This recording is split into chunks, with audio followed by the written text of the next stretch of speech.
আসসালামু আলাইকুম রহমতুল্লাহি বারাকাতুহু। দেশবাসী দেখতে পাচ্ছেন যে বাংলাদেশ থেকে আমি বলছি আব্দুল হালিম, এবং কি দেখতে পাচ্ছেন যে বিক্ষোভের জনতা উত্তাল ঢেউ যেন বইছে রাজধানী ঢাকাতে। মানুষজন রাসূলুল্লাহর প্রেমিকেরা, রাসূলুল্লাহর সৈনিকেরা আজ মাঠে নেমেছে।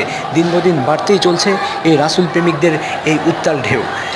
দীর্ঘদিন যাবৎ তারা সকলের একটাই দাবি যে রাসূলুল্লাহর যারা গোস্তাকি করেছে রাসূলের শানে, রাসূলকে নিয়ে যারা কটূক্তি করেছে আমাদের মোহাম্মদ মুস্তাফা সাল্লাল্লাহু আলাইহি ওয়াসাল্লামকে নিয়ে,